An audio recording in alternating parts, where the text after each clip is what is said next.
이 방법은 그 미국에서 가장 유명한 엑소시스트들 중에 한 분인 밥 라슨 목사님이 활용하는 방법입니다.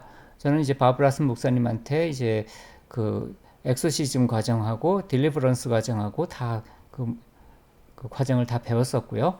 그랬는데 이제 굉장히 많은 도움을 받았습니다. 물론 제가 배운 방식은 이제 밥 라슨 목사님 방식 외에도 굉장히 많은 분들께 스님들께도 배웠고 대만의 도사한테도 배웠고 굉장히 많은 방식을 배웠기 때문에 그한 가지라고 말할 수는 없지만 일단 요 눈동자로 빙의를 판단하는 방법은 바브라슨 목사님의 방식이 가장 쉽고 누구나 다 할 수 있는 것이라서 그걸 소개하도록 하겠습니다.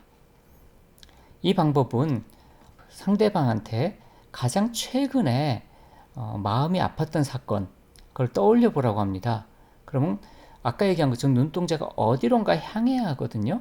근데 빙의가 된 사람은 그 순간에 그 마음의 상처를 입은 순간을 떠올리게 되면 특정 성품 속에 들어있는 빙의령이 활동을 하면서 눈이 안 움직이고 살짝 동공이 풀린 그런 눈이 되어버립니다. 또는 눈이 한쪽으로 휙 돌아가가지고 어떤 특정 부위를 계속 보면서 고정되어 있는 시선이 고정되어 있기도 합니다. 이렇게 일반적인 사람들이 뭔가 생각해낼 때 하는 그런 것이 아니라 좀 시선이 고정되고 초점이 맞지 않는 그러한 눈동자가 됩니다. 마음의 상처를 한번 떠올려 보라고 했을 때 그렇게 되면 대부분 그 사람이 빙의가 되어 있는 사람인 경우가 많습니다. 이거 역시도 이제 구마사제의 리얼 엑소시즘 서적에서 발췌를 했습니다. 이 그림이요. 그럼 이제 퇴마 능력이란 과연 무엇인지 살펴보도록 하겠습니다.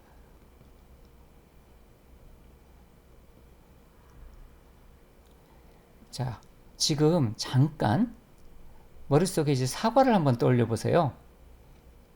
또는 반려동물을 키우시면 반려동물을 한번 떠올려 보세요. 아니면 지금 사랑하는 사람이 있다면 그 사랑하는 사람을 떠올려도 좋습니다.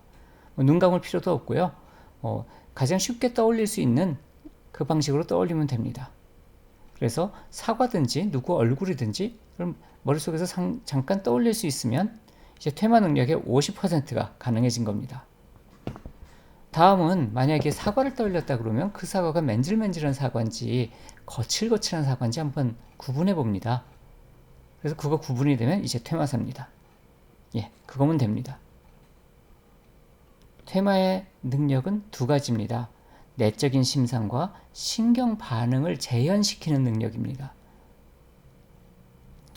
과거에는 내적으로 이미지나 이제 시각적인 그런 것을 떠올리는 것을 관상이라고 했고요.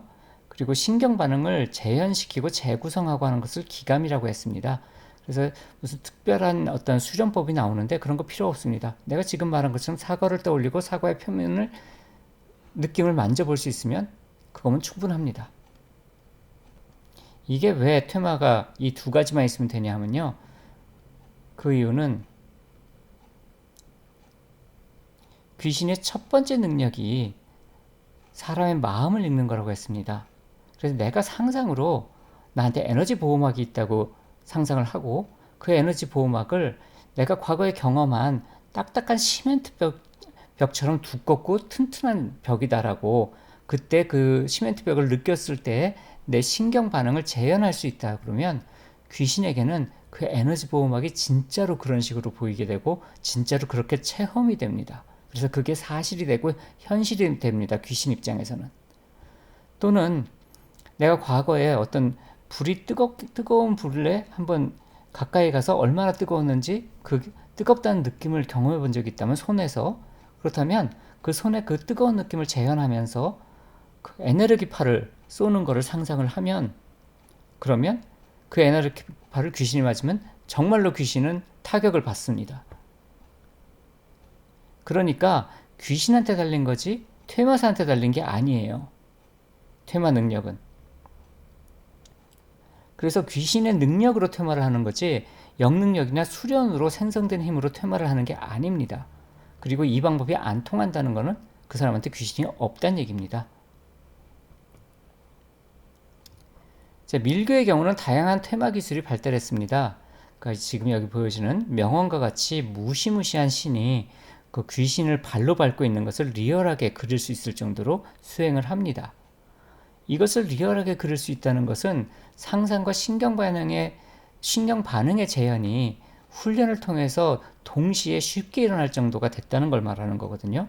그리고 또한 여기에 더해 가지고 이 심상을 돕거나 또는 이 느낌을 돕는 소리를 내는 도구, 이런 법구, 이런 것들을 사용해 가지고 그 좀 더 강력하게 내적인 심상을 그려서 내가 체험하고 있을 수 있습니다. 그래서 이걸 통해서 귀신이 이 모습을 실제로 보는 거예요. 그렇기 때문에 내가 이걸 내 머릿속에서 상상으로 그린 거는 나한테 있어서 아무 의미가 없습니다. 하지만 귀신한테는 의미가 있게 되는 겁니다. 그래서 퇴마는 귀신이 하는 것이지, 귀신이 스스로 하는 것이지 퇴마사가 하는 게 아닙니다. 자, 이제 대부분 다 배웠는데요. 과연 퇴마란 것이 무엇인가?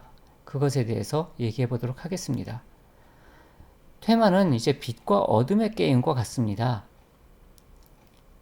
그래서 빛이 옳고 어둠이 틀렸다는 것이 아니라 우리는 문명이라고 말하는 빛을 선택하고 살고 있는 겁니다. 야생에서는 오히려 빙의령이 더 생존에 도움이 될지도 모릅니다. 하지만 우리는 문명 속에 사는 문명인이기 때문에 빛을 선택한 겁니다. 그래서 게임의 룰은 단순합니다. 아주 작은 불씨라도 빛이 있는 곳에서 어둠은 물러나는 것이고요. 반대로 빛이 없는 모든 것들은 어둠이 채우는 겁니다. 그래서 퇴마란 이렇게 빛을 전해서 어둠이 물러나게 하는 것일 뿐입니다. 밝고 맑고 따뜻하고 부드러운 심상과 느낌을 가지게 되면 자연스럽게 어둠이 물러나게 되는 겁니다. 이제 마지막으로 좀 정리를 한 가지만 더 한다고 하면요. 만약에 빙의가 된 사람이 어떤 특정 종교를 믿고 있다고 하면 가능하면 그 사람의 종교에 맞는 심상과 느낌을 활용하는 것이 좀 더 효과적입니다. 어디까지나 빙의는 빙의된 사람 마음속에서 일어나는 것이기 때문에 그렇습니다. 그리고 빙의된 사람 마음속에 직접 심상을 그려 넣어줄 수 있다면 효과가 더욱 클 거고요. 그래서 앞에서 말한 자연요에 대한 것이라든지 대화형 최면이라든지 이런 기법들이 좀 실제 현장에서는 굉장히 중요하게 작용하게 됩니다. 여기까지 설명한 것들이 영성계통에서는 비밀리에 전승된다 뭐 그러는 기법들인데 저는 이제 이 영상 속에서 완전히 공개를 하고 있거든요. 그 이유는 영감상법이라든지 뭐 영성을 통해서 뭐를 금품을 요구한다든지 하는 그런 것에 피해를 보지 않은 분들이 많기를 바라는 것이지, 이러한 영능력을 길러서 퇴마를 하고 수어신 연결을 해주고 이런 걸 하라는 얘기가 아닙니다.